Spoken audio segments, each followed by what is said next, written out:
Hello, I'm Malcolm Haslett. What does digital media and sleep research have to do with us? Well, we'll find out with our special guest, Stuart Baulk, next on OurTime. Well, that is an interesting question we just posed. What does digital media and sleep research have to do with us? Well, Stuart Baulk can tell us all of that because you've had a complete twist in your life of careers and interests, Stuart. Yeah. And welcome to OurTime. Thank you for having me, Malcolm. Yeah, absolutely. I've kind of been on a bit of a pathway for a while, and then I changed pathways after walking down that pathway probably a little bit longer than I should have. So yeah, I studied psychology when I was straight out of high school. And what led you into that sort of direction? I think I was interested in the brain, and I was interested in people and how we work, I suppose. And I remember writing in my application to university the first time in about 1993 or something. I'd lie about that, otherwise people will get held. Yeah, in about 2009. Yes. I said something about, we're trying to explore space, but there's so much that we don't know about the brain. Very true. And so that was my interest, really. Right. So, but then using the knowledge that you've gained from that, did that affect where you're going now with digital media? Because after all, it is about what's being received visually into the brain, isn't it? Absolutely, yeah. I think there's sort of two ways really with that. It was partly that I was doing, as you say, sleep research. So I was interested in the brain and what the brain was doing when we're asleep. By the way, this wasn't sleep research in the privacy of your own home, sleeping longer hours by yourself, was it? No, absolutely not. And many people have asked that question. We've sort of like researched sleep in terms of laboratories and watching people sleep and watching what their brain is doing. Yes, that's fascinating. I didn't plan to go down this path, yeah, but I actually find that quite fascinating, that people would check in, be wired up, and someone would watch them sleep.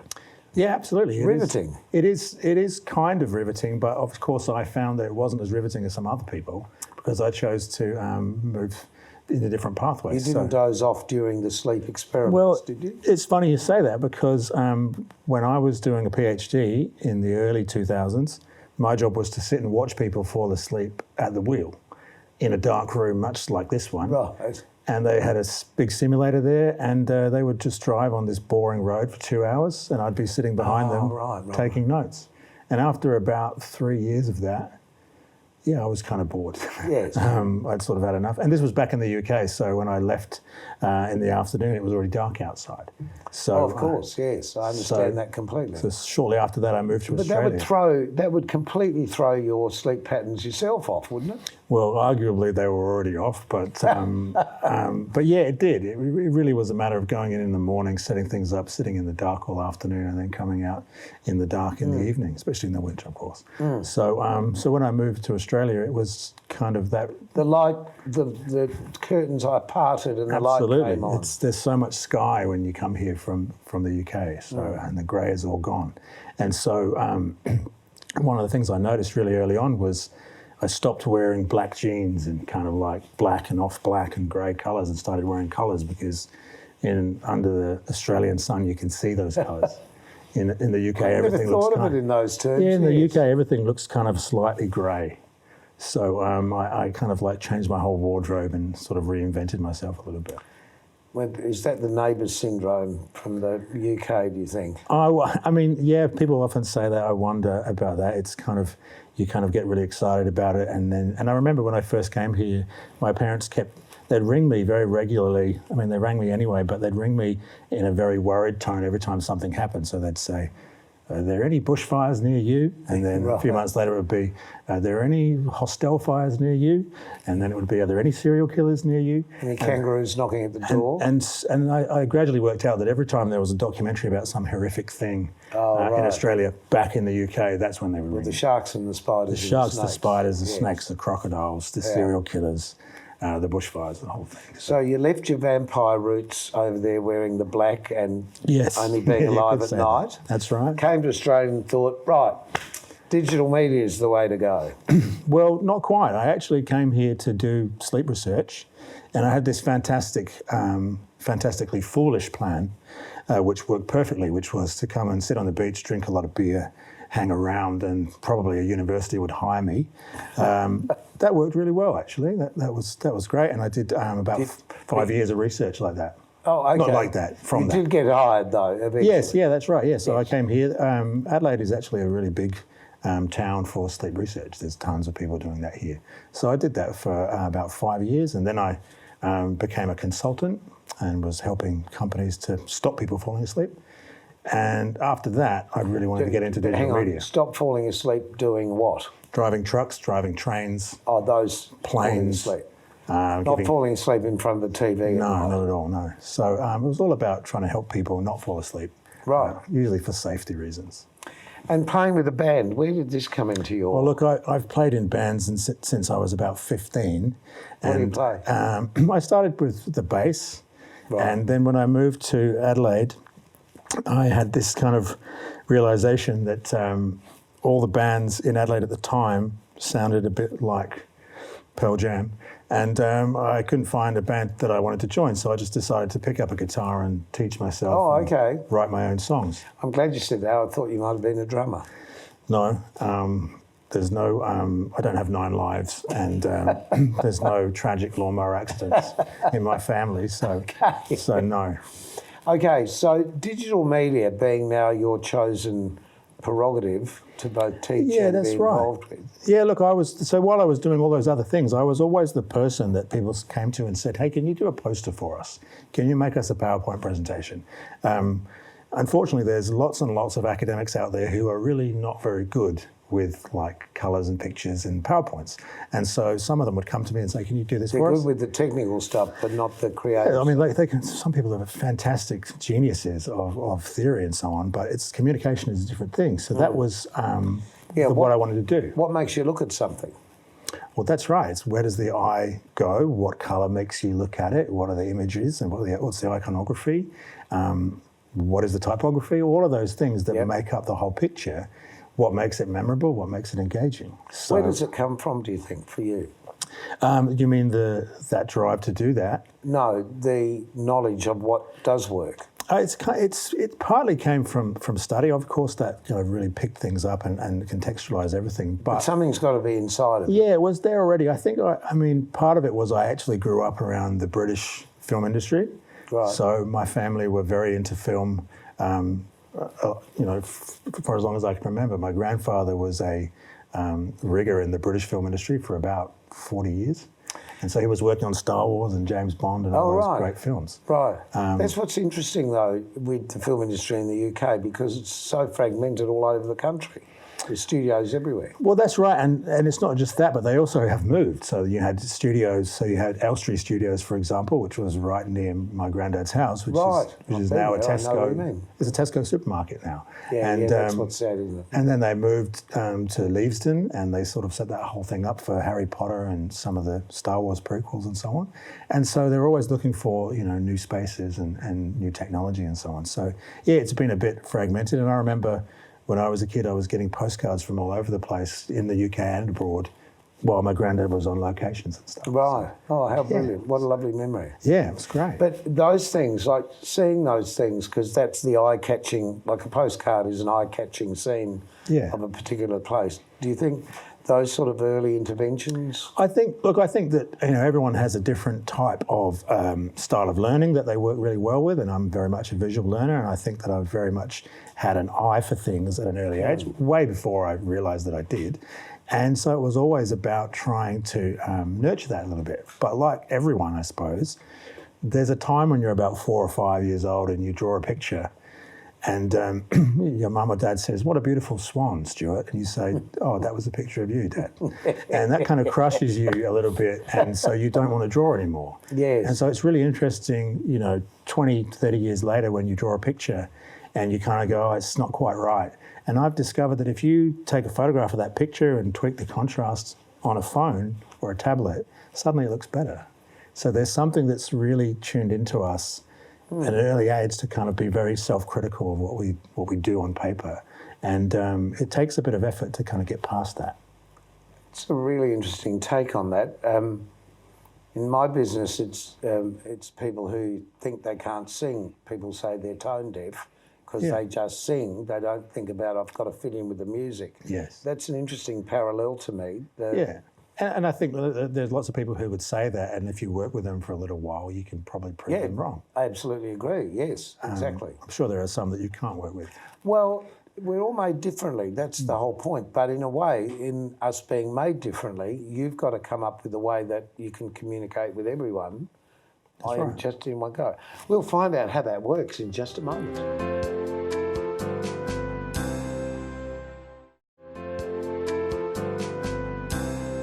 Our special guest is Stuart Baulk, and we're talking about what connects the eye to something visual and connects to the brain that says, I like that, I want that, or I just am fascinated by that. Yeah, and it's all right. Can you explain that? Well, I'll do my very best, I guess. It's a really interesting question. I'm taking notes. I think that in this world that we live in now, things are much more visual, much more digital, much more media than ever before. Well, they're just everywhere. Absolutely. And we rely on screens for everything. Yeah, and so it's done a lot of things to our brains as well. So sort of regardless of how that's come about, it's done a lot to our expectation of information, how fast it appears, how fast it gets updated, what kind of quality it is. So I can remember, as I'm sure you can, when the internet was very, very young. And so if you wanted to see images or video, there was a long wait there. There was a lot of kind of like line by line. And now we're kind of really... if it's not there instantly, that's right. We're conditioned swipe on. to kind of just keep going. Yeah. And after a certain amount of time, there's a moment when you'll actually punch the screen because there's a frustration there of not seeing what you want. It is frustrating, and I'm angry with myself for being frustrated. Yeah. Because why do we need this information so immediately? That's right. And of course, we're also bombarded with so much of it, and so much of it is visual and video based as well, so that we actually have to filter a lot of it out. Our brains have to filter that, and we have to sort of store it. And that's where we kind of come back to sleep, of course, because during sleep we're processing information, consolidating information, and deciding what we will remember and what we won't. So for some people who are visual learners, and I'm a visual learner and I have quite a good sort of photographic memory, that means that the more images I see in a day, the more tired I am because the more brain processing is going on. So, So I haven't asked you this before, but is that what affects our dreaming state? Well, there are some studies that would suggest that there's a strong connection between, the imagery that we're seeing during the day and what's happening in dreaming. But there's obviously much more to it than that. It's very, very complex. And one of the reasons that I think I stepped away from doing that kind of research is that some of those questions that we really desperately want to have the answers to, we're really no closer to getting. No, because there is no real understanding as to why. So really, there were some studies coming out of the USA probably about 10 or 15 years ago that demonstrated very clearly that dreaming and sleep is very good for consolidating memory and organising information. But I can't really say that there's many more questions than that have been answered. There's a lot of stuff that's still ongoing. Well, that's the very point at the beginning, isn't it? You're going into outer space, but we haven't gone into space. That's right, yeah. So it takes a long time to kind of get to the bottom of those things. And for me, although, as you said earlier, when you talk about people coming into a laboratory and getting wired up and talking about their dreams and what their brains are doing, it sounds, frankly, quite sexy. It sounds quite interesting. But the reality of it is actually sitting behind a screen looking at a line that goes like that. Yeah. And after about 4 years of doing that in the dark, I found it to be quite dull. So I was much more interested in the way that we communicate that, the way that we kind of package that together and actually explain that. And that's why the stuff that I'm doing now is much more geared towards education and is towards e-learning or digital or online learning, where we can actually package that up and explain it in an engaging way. Right, so you're working with students right here at the McGill campus. Yeah, I teach students here in web design and graphic design, and I also have my own business where I'm specialising more and more in online learning, e-learning design. Right. Okay, so is it a matter of trying to see what visuals register a quick learning process? Is it? Do you need animation? Do you need, real timeline of a farm if you're going to sell sheep or I think for me, I think it's about several things. It's about knowing the target audience and knowing as much as you can about how they learn. Of course, like I said, some people learn visually. But where does that come don't. from? Where does that knowledge come from? It really has to be from experience and from research. Okay, so talking about getting stuff online, so just recently I've been getting a lot of market research emails asking, fill out this. Is this where this information is coming from? And is there value in people filling that out for their own sake? Or is it just for another company? Some of it, yes, but largely there's a lot of, the world we're in now, companies are desperate for data all the time. And they will make lots of effort and pay a lot of money to get lots of data. And so as you'll know, when you buy something, the next time you look at a website, you'll find that there's a similar ad to what you just bought there. Yes, because of those algorithms that some digital media have plugged in now, so people can actually get that marketing data and start to try to sell you more things. And it started with some of that stuff where it would be like, people who bought this, they also bought that. Do you want one of those as well? And it's been pioneered quite heavily by companies like Amazon, of course. Are we sort of going down a rabbit hole that's going to destroy itself at the end, do you think? With too much? I certainly think that there's, quite a serious information overload happening in a lot of places. And what worries me most about it is the effect that it has on the brain when you're young. So my PhD was about, keeping people awake while they were driving. And so a big part of that was energy drinks. If you see people drinking energy drinks now, you know they're not drinking them because they're tired or because they're trying to get to the other side of their journey without crashing. They're drinking them because of habit. So I think that's doing something quite negative to the brain. And I think it's a little bit dangerous in that it sort of makes them very prone to overreaction and distraction as well. Well, if you watch children with a screen in front of them, they'll watch a bit of something for a few seconds. Oh, no, swipe, go to the next thing. No, look at the next thing. I'm surprised with the generation today that don't watch TV anymore. They get all of their information off a smaller screen, usually a phone.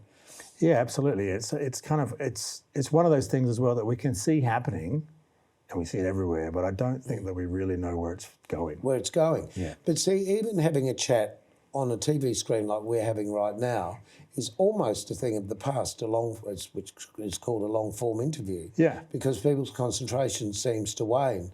And you think, well, is this waning in their private life as well? Like I'm talking to family and I'm just drifted off over there. I'm sure that's the case. I'm anyone who has teenagers at home or who's been around teenagers will Shut the door of the bedroom. Will probably say that, it's a matter of, like, George, are you listening? There's a lot of that going on. And I think it can be quite worrying because we just don't know what it's doing to the brain. I don't think we'll find out for a while either. No, but I suppose in a way there is a historical understanding of this when people learnt to read during the Renaissance period or before. That must have changed the whole way life and the way life was lived. And we're sort of going through that again with this digital. Well, I guess that's a really interesting way to look at it, isn't it? Can you imagine parents back then saying, "Where's Jacob? Oh, he's reading that book again. Oh, what's he doing?" Like he's been in there for hours. He should be out collecting the eggs. Yes. Yeah. What's he doing? Why isn't he? Why isn't he building? Well, it's another step, I suppose, on the progression of evolution of life, isn't it? The way we are now, but we don't know where that's going. I suppose the same way that people that couldn't read and those that could read had no understanding of the information that someone that could read could glean. But again, I think that one of the issues is that you or I might be able to get to the point where we can say, right, well, I think I'm going to turn my phone off for this evening or for today or for the weekend, and I'm going to go back to nature and I'm going to try to, work on, the information overload. But hang on. We have a bit of information overload. We're just going to take a short break and we'll be back in a tick.